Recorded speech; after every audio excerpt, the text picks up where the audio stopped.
Good evening and welcome to The Business Coach. My name is Ian Dennis, and tonight on the show we're going to be exploring an industry that has been key to us accessing knowledge through the pandemic, the online learning industry. Tonight on the show I'm going to be having a conversation with Aringo, the founder of Mdarasa, whom I'll be linking up after the break to Joyce Mbaya, the founder of Zidi. My name is Ian Dennis and welcome to The Business Coach. Aringo, how are you doing? I'm very fine, Ian. How are you? I'm good. Looking all so serious. Thank you. Not that Looking much. dapper. Yeah. So, COVID happened last year. So many things have actually changed. So many industries were disrupted, and amongst the industries that were sort of like beneficiaries out of COVID was e-learning. How exactly was it for you last year? For last year, I can say somehow it was a kind of a good, but you know, at the back of mind of so many people, it will be like as if COVID will really gain a lot, right? Yeah, that was the presumption. That was the presumption. Yeah, everybody in tech are going to be the winners, We are and going everybody in to the gain a lot. traditional business are going to be the losers. But in reality, you'll find that as much as you can say that at least there was a very good improvement, but again, these clients who are supposed probably to consume our products, they're also affected. Yeah. They didn't have cash to purchase our service. Yeah. So in that reality, as much as we gain, but it's not that much according to the anticipation of so many people. Interesting. Yeah. And maybe because you're in learning and probably through digital, you're able to track the user behaviors and how things actually just managed to change before and after COVID. How exactly are the user behaviors more so on Kenyans' use of e-learning platform during this particular period? Okay, so actually, thank you for that question, Ian. You find that initially Kenya, more so when you're speaking in regard to Kenya, people are very kind of very cold in receiving or believing that e-learning or online classes can really work. Yeah. Yeah. Before COVID, it was kind of it was kind of hectic. I can attest to that because I was going through, I'm doing my master's, and I remember Yeah.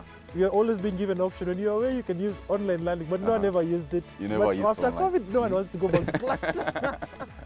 Yeah, you find so ideally that's the reality. You notice that before COVID, as I was saying, it was very a kind of the community was very cold in receiving this idea, of which convincing one more so these students who are doing accounting. Yeah. Oh no, it was kind of hell because this person, you know, like accounts ideally is all about kind to do with numbers, mathematics and all that. Yeah. So they were like, how will I do my online studies? And this concept ideally is purely mathematics. Oh, yes. And also when it comes to probably technical courses, how am I going to learn how to probably repair phone while I'm away? Because you also have an online tuition how to do phone repairs. So it was kind of very hard to convince. But let me not say thank to COVID. Yeah. Let me not use that word because actually it messed us up. Yeah. But ideally after COVID, or rather during this COVID period, the reception was kind of very cool. Because at this point, the community accepted that truly online can work. And as you said, nowadays people will prefer doing online I don't want to rather go to than going physical class. physical. Interesting. And let's just go back.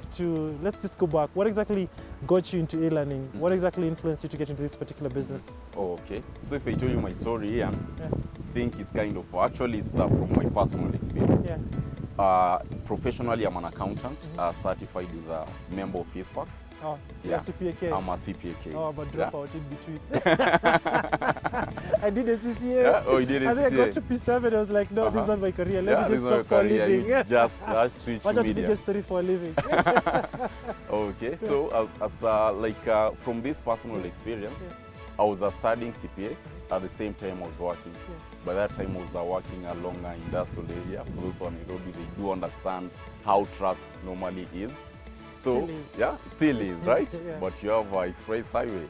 Yeah. So you'll find that as I wanted really to study, of which by the time I was getting to class, probably I've left office at around 5:30. The classes, ideally I was in evening classes starting from 5:30. So by the time maybe I was reaching class, it was around 6:30 or even 7. So you've missed an hour. I've missed an hour almost, and the class probably was ending at 7:30. So actually I got so disturbed in that, though I had that zeal of pressing on, of which I pressed on, thank to God we cleared. So after I cleared my CPA, I was like, I do understand there are so many people actually probably who have the same experience. Yeah. It's only that they don't have solution on this. True. So by then, that was in year 2015, that was when the idea came. So I was by then I didn't have enough capital, truth be said. And by then also I didn't want a form of a partnership. So I was let me press on, let me try to save whatever that I can save in this job so that at least I can come up with my platform. Thank to God, I also have an idea, or I'm also into tech. So this idea of tech and also kind of accounts, I decided that let me try something.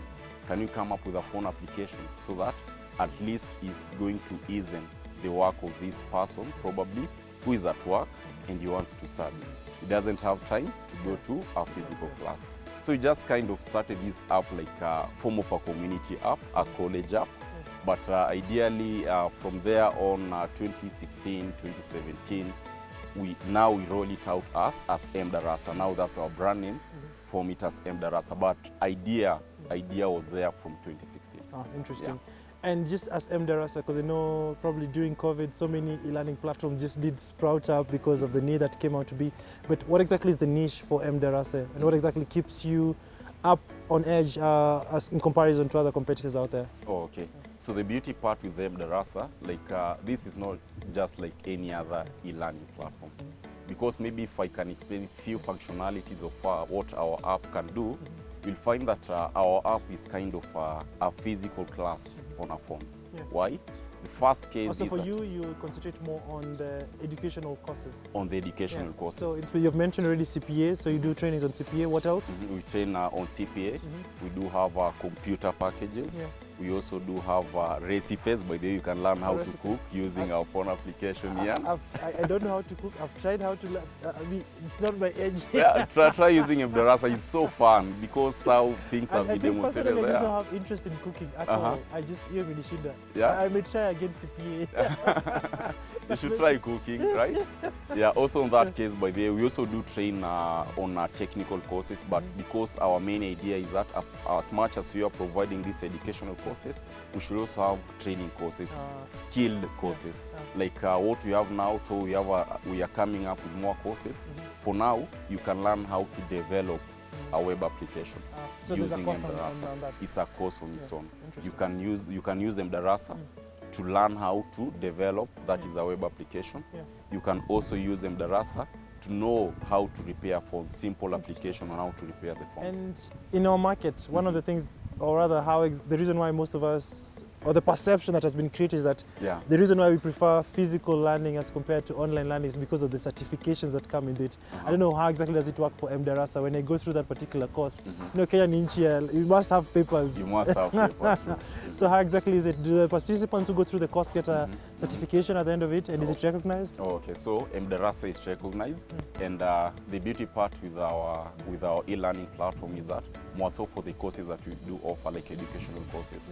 Amongst them, we do offer we offer CASLEB courses. That's a professional course, and ideally how it normally works, you as a student, you want to do CPA, you want to do CFI, or you want to do any other course that CASLEB offers, right? The first step will be you go and register with CASLEB as the main examination body.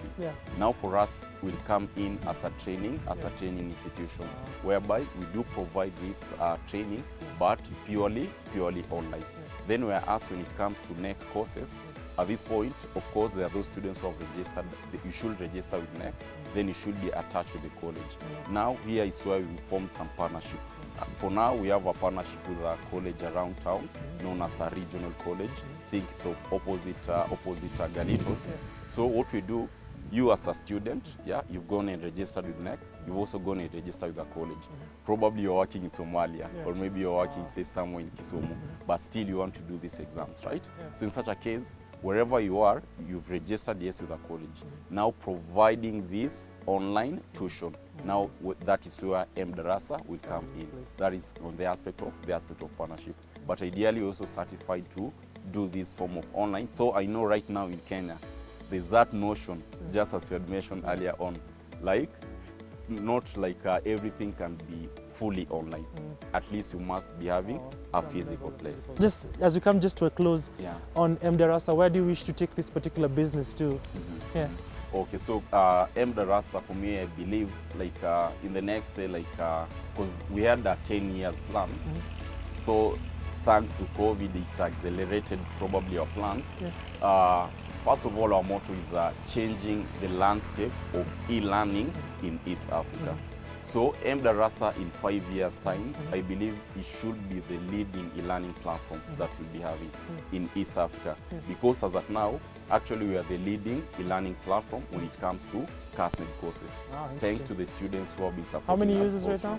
Right now we have roughly like 5,000 users, and out of the 5,000 we have 2,000 active users who are using our application. Which is actually huge in your market, Yeah. my goodness. Yeah. Wow, so on that particular big note of 2,000 users, Yeah, yeah. we're going to 2,000 take a short commercial break, but I'll urge everybody who's out there and wants to pursue any online learning classes or courses, you just check out Darasa. It's mdarasa. Yeah, we have a phone application. Yeah. You can check it on Play Store. If you go to Play Store, just search Darasa, the best e-learning platform. But if you do Darasa, ideally is the only app on the Play Store. While using our web application, you just log into web.mdarasa.co.ke.